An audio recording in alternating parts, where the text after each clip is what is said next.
Olá, gente querida, príncipes e princesas, está tudo bem?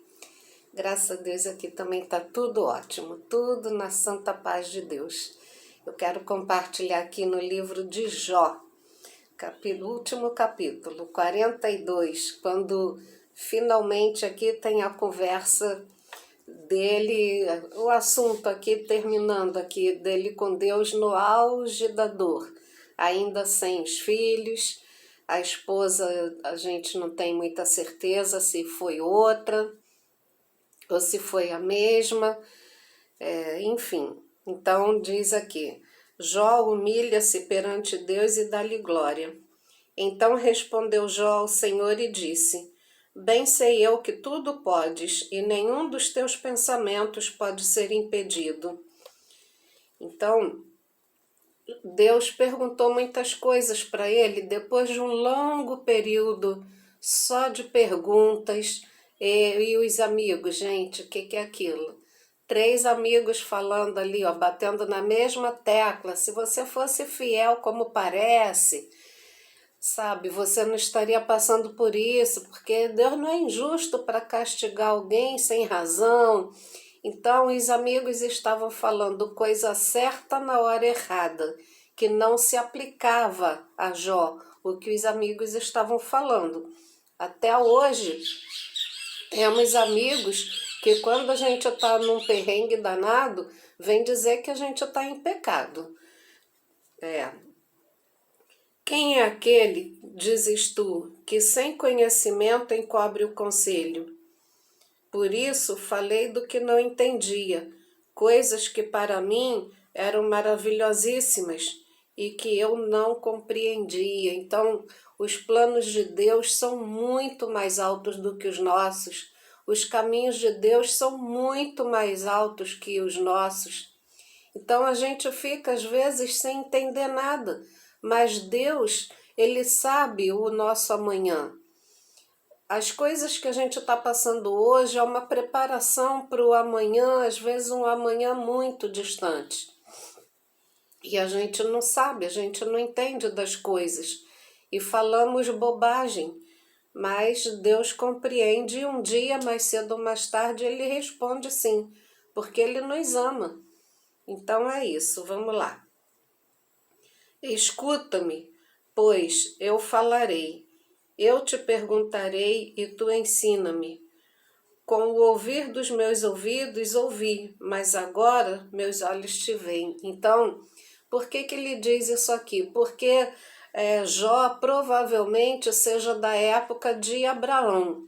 E também ele não pertencia ao povo de Israel, por isso que ele ouvia falar de um Deus todo-poderoso que dava as vitórias incríveis ao povo de Israel. Quando Israel não tinha nem metade dos soldados do país adversário lá e vinha chuva de granizo, vinha muita peste, matava os soldados adversários e o povo de Israel vencia. Até hoje, a ponto do presidente do Irã falar publicamente que Israel consulta espíritos para ter as vitórias que eles têm. Até hoje, recentemente, essa declaração foi dada aí, que Israel tem as vitórias que tem, consegue as coisas porque tem espíritos, porque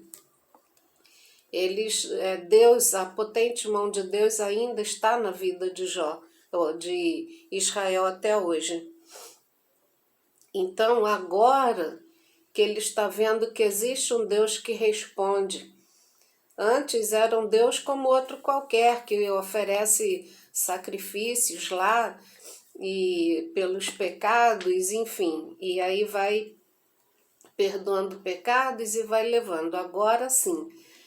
Interessante aqui que ele está dizendo, agora meus olhos te veem, mas ele ainda não estava totalmente restaurado. Financeiramente não estava restaurado, emocionalmente também não, porque a mulher dele dizia assim, no auge do sofrimento, amaldiçoa esse teu Deus e morre. sabe? Ele dizia, como louca falas tu, não pode falar assim. Então, isso tudo agradou o coração de Deus e providenciou a grande vitória para ele. Por isso me abomino e me arrependo no pó e na cinza. Agora vem, Deus manda os amigos de Jó ir ter com ele e oferecer sacrifícios. Sucedeu, pois, que acabando o Senhor de dizer a Jó aquelas palavras, o Senhor disse a Elifaz o temanita, a minha ira se acendeu contra ti e contra os teus 2 amigos, porque não dissestes de mim o que era reto, como o meu servo Jó.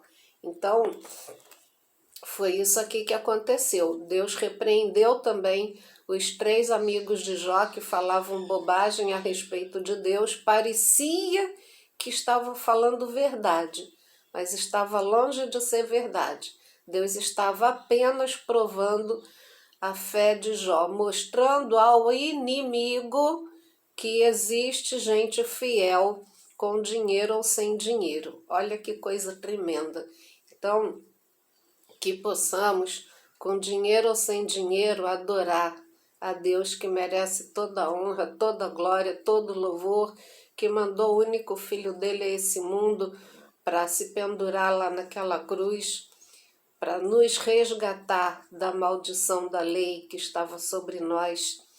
E é por isso que ele merece toda a honra, toda a glória, todo o louvor, e estaremos com ele por toda a eternidade. Que ele já nos garantiu isso. Então vamos orar? Pai querido, obrigada, Senhor, porque Tu nos amas, Senhor, com amor tão profundo. Tu és tremendo, Tu és maravilhoso, Senhor, e Tu estás no controle de tudo até hoje, Pai. Com nossos olhos podemos ver, Senhor, com nossos ouvidos podemos ouvir o Teu grande amor por nós, que Tu estás no controle, meu Deus, em nome de Jesus. Contempla, Senhor, o clamor do Teu povo, tanto aqui na nossa nação como pelo mundo afora, Senhor, passando perseguições implacáveis, em nome de Jesus. Sabemos que nos últimos tempos os corações das pessoas estariam endurecidos e estamos vendo com nossos olhos, Senhor, e temos ouvido o que pessoas tão perversas estão fazendo com Teus filhos, mas a nossa esperança está em Ti, está na eternidade. Pai, esse lar que está passando tribulação, enfermidade, pedimos, Senhor, a Tua intervenção poderosa, Senhor. Em nome de Jesus, amém. Então, gente querida, mais uma vez, então, muito obrigada e graça e paz.